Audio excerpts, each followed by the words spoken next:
நீங்கள் சொல்கிறது வந்து எல்லாருமே வந்து ஒரு கட்சி விட்டு வெளியே வரும்போது ஒன்று அங்கே வந்து என்னை வந்து இது பண்ணிட்டாங்கன்னா, பட் இப்போ அண்ணாமலை சார் வந்து வெளியே வரும்போதே அங்கே இருக்க உள்கட்சி பூசல் நிறைய நடந்துச்சுன்னு உங்களுக்கு அது வெட்ட வச்சுமா எல்லாருக்குமே தெரிஞ்சில்ல. அவருக்கு வந்து ஒரு பெரிய பதவி கொடுக்குறதா சொல்லிட்டு இருந்தாங்க, அது தரல. ரெண்டாவது சீட்டு கேட்டிருந்தாரு, அது தரல. இந்த மாதிரி விஷயங்கள் நீங்கள் சொல்கிற ஒரு விஷயங்கள் வந்து அவர் கட்சியிலேருந்து தன்னை தானே ஒதுக்கப்படும் போது கட்சி விட்டு விலக்குனாதான் அது இன்னொரு கட்சி ஆரம்பிக்கணும்னு இல்லைல்ல. தன்னை மதிக்காத ஒருத்தராக அந்த கட்சியில் ஏன் நான் இருக்கணும்னு தனியாக வந்து கூட ஆரம்பிச்சிருக்கலாம்ல. அது ஏன் நீங்கள் செகண்ட் பி இதாக பார்க்குறீங்கன்னு கேட்குறேன், அதாவது பி டீமாக பார்க்குறீங்கன்னு கேட்குறேன். ஒரு இயக்கம் வந்து ஒரு கட்சியிலேருந்து ஒருத்தர் வெளியில் வந்து ஒரு இயக்கம் ஆரம்பிக்கிறார் அப்படின்னு சொன்னால் அந்த கட்சியை ஏதோ ஒரு பிரச்சனையில எதிர்த்து வரணும். நீங்கள் ஒரு கட்சியில் பயணப்பட்டிருக்கீங்க, அந்த கட்சி இப்போ எனக்கு வேண்டாம்னு சொல்லி வெளில வருவீங்க. நீங்கள் வேண்டாம்னு சொல்லி வெளில வரதுக்கான ஒரு ரீசன் ஒன்று இருக்குல்ல. ஃபார் எக்ஸாம்பிள் வைகோ வந்து திமுகவிலிருந்து வெளில வந்தாங்க, அங்கே அவருக்கு ஒரு அலிகேஷன் இருந்தது, ஒரு எதிர்ப்பு இருந்தது.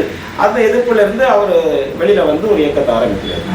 இப்போ ஐயா எம்ஜிஆர் அதே மாதிரி திமுகவிலிருந்து வந்து ஆரம்பிக்கிறார். இப்போது இந்த ஒரு ஒரு வேலிட் பாயிண்ட் இருக்குல்ல, அது அண்ணாமலை அவர்கள்ட்ட இல்லை. இப்போ பிஜேபியிலேருந்து ஏன் வெளியில் வந்து ஒரு இயக்கத்தை ஆரம்பித்தாருங்கிறதுக்கு ஒரு கிளாரிட்டி இல்லை. அப்போது இது பிஜேபியோட இன்னொரு டீம்.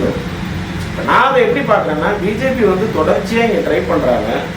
பல எலெக்ஷன்ஸை வந்து அவங்க ட்ரை பண்ணும்போது அதுக்கான ரிசல்ட் அவங்களுக்கு கிடைக்கல, ஒரு ரெஸ்பான்ஸ் பெருசாக இல்லை. அப்போது அந்த ரெஸ்பான்ஸ் இருக்கிற ஒரு ஏன்னா இங்கே நேஷனல் பார்ட்டி வந்து ஸ்டேட் தமிழ்நாட்டில் வந்து ஒரு சைன் ஆக முடியல. ஈவன் காங்கிரஸாக இருக்கலாம், பிஜேபியாக இருக்கலாம். அப்போது ஸ்டேட் பார்ட்டி தான் இங்கே வந்து ரூல் பண்ணுறாங்க. அப்படிங்கும்போது ஒரு ஸ்டேட் பார்ட்டியை நம்ம உருவாக்குவோம் அப்படிங்கிற ஒரு அஜெண்டாவாக கூட இருக்குமோ. இது எங்கேருந்து வருதுன்னா அது அந்த கிளாரிட்டி இல்லாதனால, அப்படி ஒரு கிளாரிட்டி இவர் கொடுக்காதனால அங்கிருந்து எந்த ஒரு சைன் ஆகாத. கரெக்டு தான்.